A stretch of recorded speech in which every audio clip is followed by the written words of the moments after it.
विद्यार्थी मित्रांनो, first year second इयरचा result लागल्यानंतर आता फोटोकॉपीला कसं अप्लाय करायचं, रिचेकिंग आणि रिव्हॅल्युएशन काय आहे या व्हिडिओमध्ये मी सगळं डिटेलमध्ये सांगणार आहे। काय झालंय, आपल्याला वाटतंय आपण पेपर एवढ्या मार्क्स लिहिले, एवढे कमी मार्क कसे आले, किंवा एवढ्या मार्कांचे पेपर मी लिहिले बॅकलॉग कसे आले, हे मुलांच्या मनात प्रश्न आहे। मग आता मला बॅकलॉग येऊ शकत नाही किंवा कमी मार्क येऊ शकत नाही, मग पुढे प्रोसेस काय? तर पुढे प्रोसेस काय आहे ती फोटोकॉपी, रिव्हॅल्युएशन, रिचेकिंग, त्यांच्यातला डिफरन्स, किती पैसे लागतात, कसं अप्लाय करायचं, सगळं मी डिटेलमध्ये सांगणार आहे। मित्रांनो, पहिल्यांदा काय करायचं, आता तुमच्या स्टुडंट प्रोफाईल सिस्टीम जी आहे तर स्टुडंट प्रोफाईल सिस्टीम मध्ये तुम्हाला आता तुमचे मार्क्स दिसतील। मार्क्स दिसल्यानंतर तिथे एक ऑप्शन येतो फोटोकॉपीचा।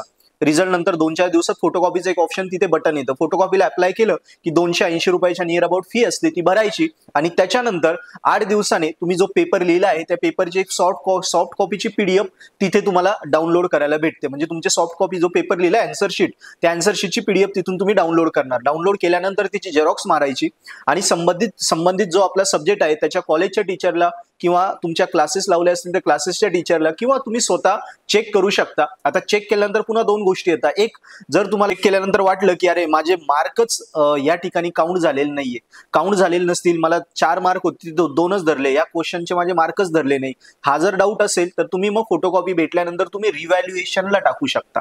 व्हॅल्युएशन म्हणजे पुन्हा बेरीज करायची।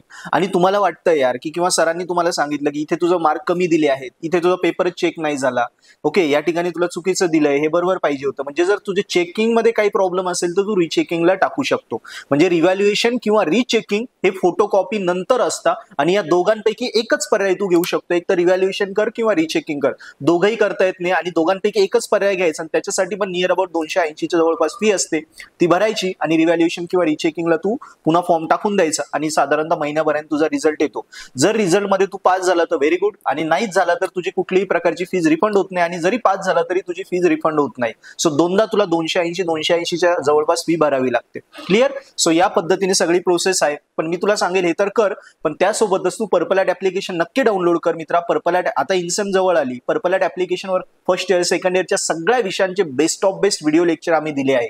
त्या व्हिडिओ लेक्चरच्या कोर्स एका सबस्क्रिप्शन मध्ये बघ। आपण बाजारात गेलो, आपल्याला पुस्तक वेगळं घ्यावं लागतं, पेपर सोल्युशन वेगळे घ्यावे लागतात, IMP साठी याच्या त्याच्या मागे पळावं लागतं। आपल्या कोर्समध्ये व्हिडिओ लेक्चर आहे मराठी हिंदीमध्ये, एकदम सोप्या भाषेत, एक्झाम ओरिएंटेड आहे, बिनकामाचं काढून टाकलंय, जे पेपर येणार आहे तेच घेतलंय। सो व्हिडिओ लेक्चरने तू दिवस रात्र बघ, तुझ्यासोबत आम्ही टीचर 24 तास अवेलेबल आहे, तुला 10 वेळा आम्ही शिकू। सो व्हिडिओ लेक्चर नक्की पर्पल ॲट ऍप्लिकेशन सबस्क्राईब करून बघ। त्याच्यात एका याच्यावर फ्रीमध्ये काय काय पेपर सोल्युशन आहे, IMP क्वेश्चन आहे, पेपर पॅटर्न आहे, सगळं फ्री आहे कोर्स सबस्क्रिप्शनवर। सो एवढा फायदा आहे। सो पर्पल ॲट ऍप्लिकेशनवर आला, इंजिनिअरिंग तुझी एकदम सोपी करून देऊ, 100% गॅरंटी, तुझे विषय आम्ही स्कोरच करून देऊ।